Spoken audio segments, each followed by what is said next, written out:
Good afternoon. My name is Patrick Roberts. I'm the cargo tech here at PC158. And I'm Charlie Taylor. I'm the service manager here at PC158 in the Southern Virginia District. And today we're going to go over the proper way to take care, inspect, and wear an aerial harness. So we're going to talk first about how to properly inspect the harness before you put it on.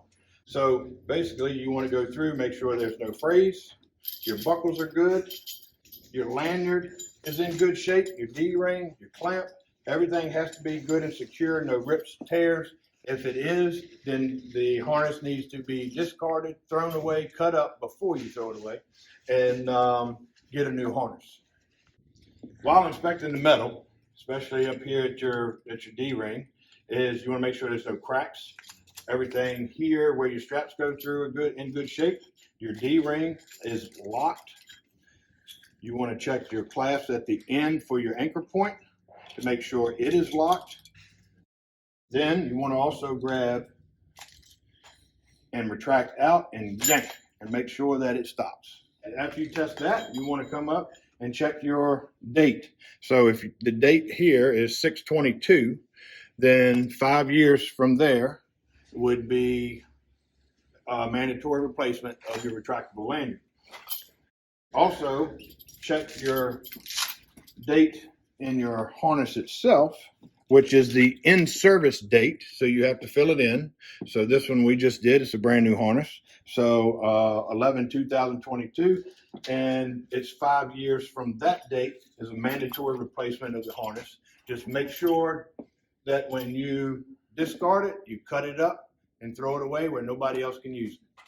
All right, so now what we're going to do is Patrick's going to actually show us how to put this harness on.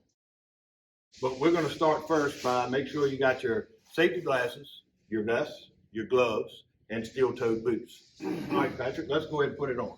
We're going to start putting the shoulders on first and buckling across the chest. And then we're going to bring through our legs,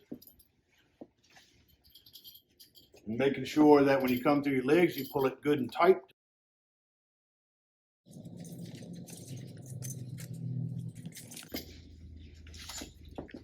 All right, so now that we have it on, we want to make sure that our D-ring is in the middle of your shoulder blades. All right, and turn around for us, Patrick. And on the front, you want to make sure this strap is across the mid part of your chest. So, in coming through and putting in behind and coming in front, Patrick's got his on pretty tight. And I think that right there is the proper way that you're going to put on a harness. So the importance of having your harness on tight is in the event of a fall, if it's loose, you can still have the risk of slipping out of the harness. So you want to have it tight to your body, all the straps properly connected, and tight, as I said before. So now Patrick's going to show us, so you're going to take it off, and we're going to learn how we're going to store it. So first we remove the leg straps, chest strap. So when we store it, we get it off, you want to hang it by the D-ring. You want to keep it in a dry area around no heat, sparks, any type of chemicals. So right now we've got lockers from ready to go. Make sure you put them in your lockers when you're done with your harness. And truck drivers, figure a way that in the truck that you can maybe hang a hook or something inside the cab to hang them on instead of throwing them in the floor. But hanging them by this D-ring will save the life of that harness. All right, so the requirements to wearing a harness is any fall hazard in our shops of 4 feet or higher, on construction sites of 6 feet or higher, anytime you're in a boom lift, and in a scissor lift when the scissor lift is raised. It's also important to note, this can't just be hooked to anything. It's got to be hooked to an anchor point rated at 5,000 pounds. In closing, the staff here at PC158 just wanted to say thanks for watching the clip today, and hopefully you learned something.